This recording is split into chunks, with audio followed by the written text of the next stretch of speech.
If their stories are to be believed, when the ancient Israelites left Egypt and entered Canaan, they met people there who could be best described with one word: giant. The encounter with these people left a strong mark on the writings, beliefs, and culture of the ancient Jews. In today's video, we will take a closer look at these writings about these unusually tall people.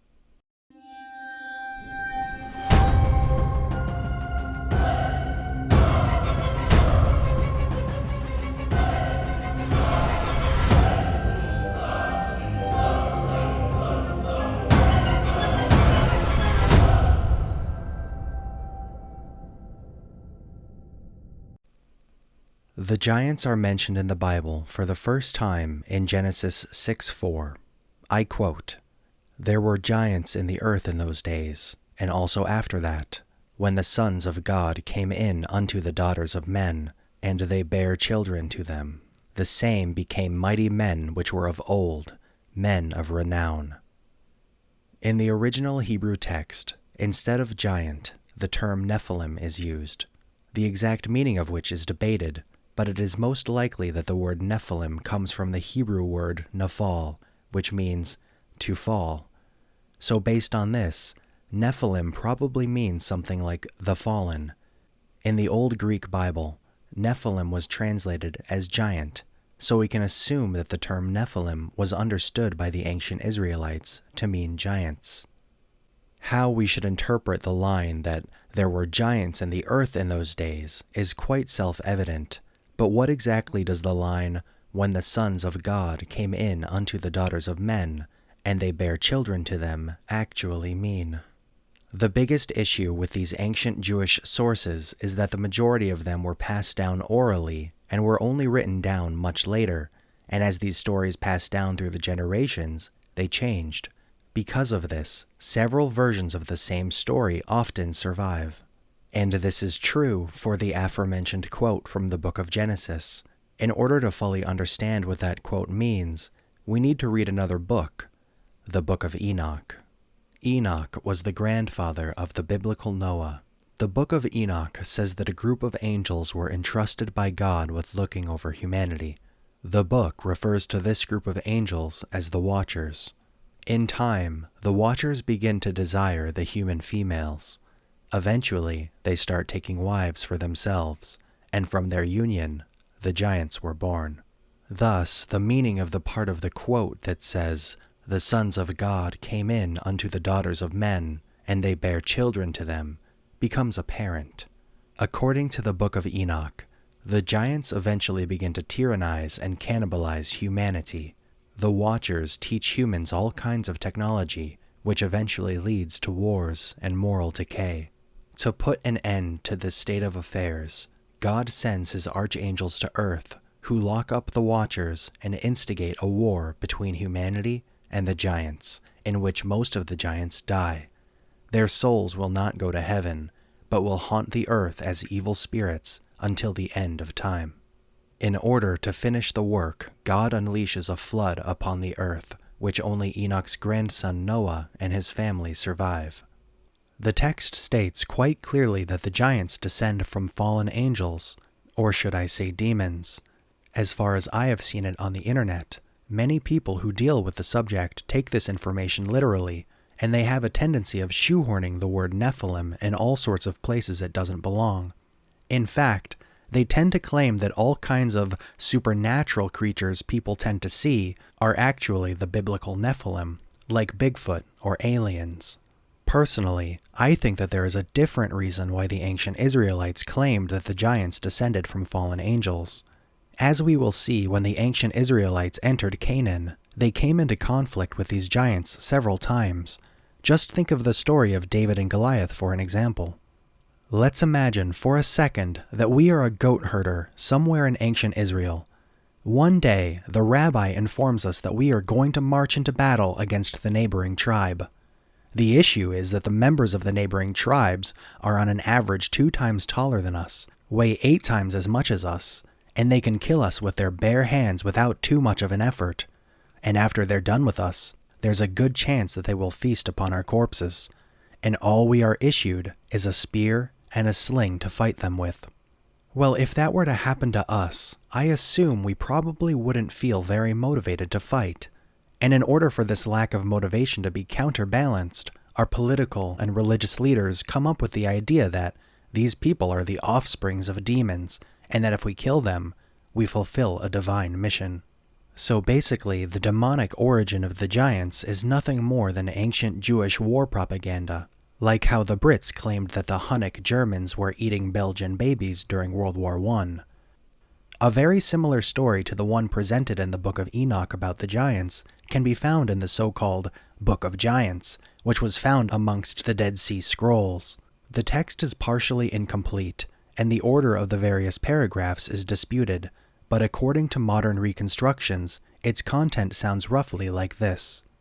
200 angels of the Lord descend to the earth, where they initiate sexual acts with all kinds of animals, and probably with humans for the purpose of interbreeding.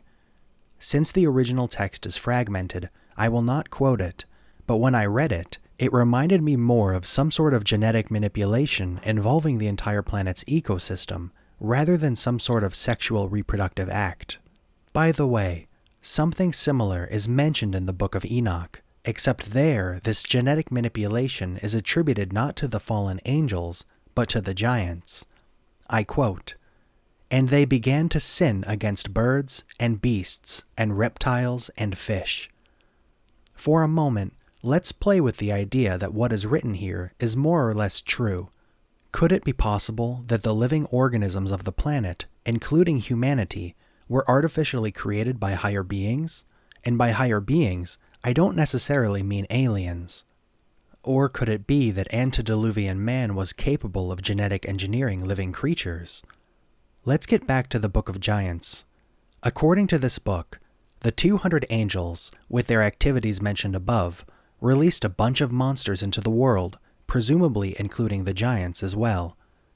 Mahweh, the giant, who is the son of Barachiel, the angel, has a vision in which a stone tablet with names written on it is submerged by the waves, and when it reappears from the foam, there are only 3 names remaining on it. The vision symbolizes the coming deluge. Mahweh shares his vision with the other giants, including Gilgamesh. I note that Gilgamesh, according to the ancient Sumerian story, lived after the flood and not before. What was written in Genesis 6:4? "The same became mighty men which were of old, men of renown." Well, maybe the old men of renown refer to people like Gilgamesh, whom, according to a surviving statue depicting him, was indeed a giant, because on it he is shown together with an adult male lion, whom he holds under his arm. Let's move on. During the meeting, the giants decided to ask Enoch about the meaning of the vision, so Mahweh undertakes a cosmic journey in order to find him. Once he reaches Enoch, Enoch informs him that the end is near, and that's pretty much the part of which was preserved from the Book of Giants. Let's go back to the Old Testament. When the Jews came out of Egypt, Moses sent spies to Canaan. They returned after 40 days with the following message. I am quoting a passage from the 13th chapter of the Book of Numbers. "We went to the land where you sent us. We saw the descendants of Enoch there. We are not able to go up against the people, for they are stronger than we, and all the people whom we saw in it are men of great stature. There we saw giants, and we were like grasshoppers in our own sight, and so we were in their sight." Enoch was the founder of the Anakim tribe, whom were part of the Rephaim nation. The word Rephaim itself means giant. After this, the Jews start to push into the land of Canaan. First they defeat the Amorites and their king Sihon in a war. After that, they came face to face with Og, the king of Bashan, and his army, whom they also managed to defeat. What is interesting in this is that the Bashan king Og was one of the last living giants according to the book of Deuteronomy. I quote the 11th line of the 3rd chapter of the book of Deuteronomy. "For only Og, king of Bashan, remained of the remnant of giants. Behold, his bedstead was a bedstead of iron. Is it not in Rabbith of the children of Ammon? 9 cubits was the length thereof, and 4 cubits the breadth of it, after the cubit of a man." Well, 1 cubit is around 45 centimeters, so Og's bed was around 180 centimeters wide and 405 centimeters long. About Sihon, the king of the Amorites, certain Jewish stories say that he was Og's brother, which, if true, would mean that he too was at least partially a giant. What is also interesting in this connection is that the book of Amos identifies the Amorites as giants. Here's the quote from Amos 2:9. Yet destroyed I the Amorite before them, whose height was like the height of the cedars, and he was strong as the oaks. Yet I destroyed his fruit from above, and his roots from beneath.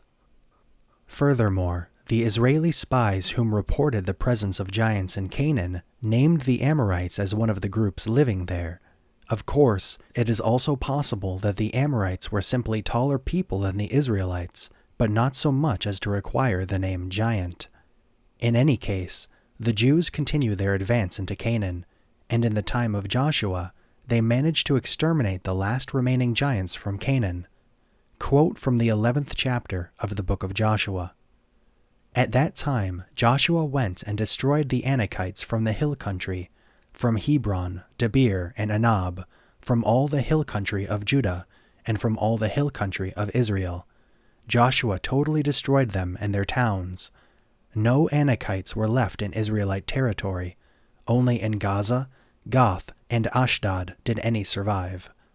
After that, the most well-known story from the Bible involving a giant takes place when the Philistines pushed into the territory of Israel and the two armies met in a valley. A quote from the 17th chapter of the book of Samuel. A champion named Goliath, who was from Gath, came out of the Philistine camp. His height was 6 cubits and a span. He had a bronze helmet on his head, and wore a coat of scale armor of bronze weighing 5,000 shekels. On his legs he wore bronze greaves, and a bronze javelin was slung on his back. His spear shaft was like a weaver's rod, and its iron point weighed 600 shekels. 6 cubits and a span is approximately 3 meters. Goliath's armor was weighing around 57 kilograms, and the tip of his spear around 6.8 kilograms. After that, Goliath constantly challenged the Israelites to a duel, but none of them dared to face him, until days later David arrived at the Israeli camp to bring food for his brothers who were serving there as soldiers. Everyone already knows how the story ends, but according to the Bible, the armies of David and Israel clashed with the Philistines 4 more times in that region, and on all 4 occasions, a Rephaim champion of the Philistines was present, who was then killed by David and his men. Here is a quote from the 21st chapter of the 2nd book of Samuel. Once again there was a battle between the Philistines and Israel. David went down with his men to fight against the Philistines, and he became exhausted. And Ishbi-Benob, one of the descendants of Rapha, whose bronze spearhead weighed 300 shekels and who was armed with a new sword, said he would kill David. But Abishai, son of Zeruiah, came to David's rescue. He struck the Philistine down and killed him. Then David's men swore to him, saying, "Never again will you go out with us to battle, so that the lamp of Israel will not be extinguished." In the course of time, there was another battle with the Philistines at Gob. At that time, Sibbecai the Hushathite killed Soph, one of the descendants of Rapha. In another battle with the Philistines at Gob, Elhanan, son of Jair the Bethlehemite, killed the brother of Goliath the Hittite, who had a spear with a shaft like a weaver's rod. In still another battle, which took place at Gath, there was a huge man with 6 fingers on each hand and 6 toes on each foot, 24 in all. He also was descended from Rapha. When he taunted Israel, Jonathan, son of Shimeah, David's brother, killed him. These 4 were descendants of Rapha in Gath, and they fell at the hands of David and his men. End of the quote. I assume that these 4 events and the story of David and Goliath are one and the same story, but while they were passed down orally, they split into at least 5 different versions, and they were only written down after this split already occurred.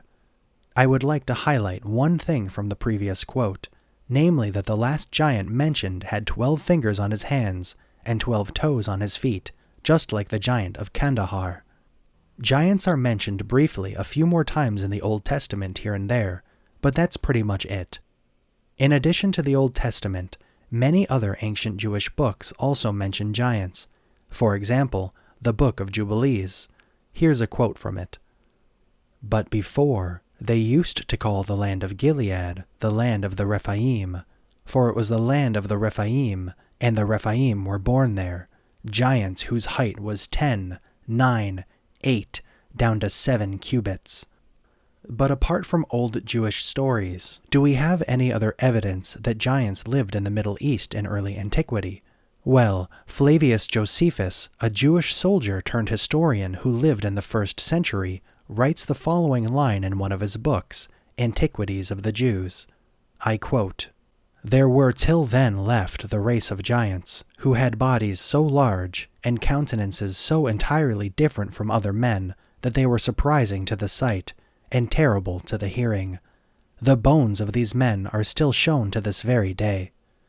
Well, based on this, it seems that Josephus, who lived in the 1st century, saw the bones of these giants in the area of today's Palestine with his own eyes. But not only the stories and legends recorded by the ancient Israelites talk about giants, but also those recorded by the Babylonians, the Persians, and the Arabs as well. For example, in the Quran, there is a certain tribe of Ad, who are essentially giants. The real question is whether or not any kind of biological material possibly belonging to a giant has been found in the region. I know of only one of these, and that is the mummified Egyptian giant finger. According to the story, in 1988, Swiss amateur researcher Gregor Spory visits Egypt, where he meets an old man whose ancestors were grave robbers. After Spory pays him $300, the old man shows Spory a 38-centimeter-long mummified finger, of which photographs were taken. The owner even had an X-ray of the giant finger that was taken in 1960. Well, if the find is real, and the original owner had proportions similar to a regular human, it would mean that he must have been approximately 8.5 meters tall. According to Spory, he went back to Egypt in 2009 and tried to find the old man again, but he was unsuccessful. In 2012, he made the story and photos public through the German newspaper Bild. The explanation from a mainstream academic was that this finger belonged to a now extinct giant ostrich. Personally, I think it looks more like a human finger than that of an ostrich, but if God forbid this finger once belonged to an ostrich, then that animal was several times larger than any ostrich alive today. In today's video, that's all I wanted to say. I know that we have a lot of Jewish documents from ancient times, and it is possible that I have not talked about everything that I should have, so if you feel that I've left anything out, anything that relates to the topic, please leave a comment, and if you've watched my video so far, thank you very much, and I'll see you next time.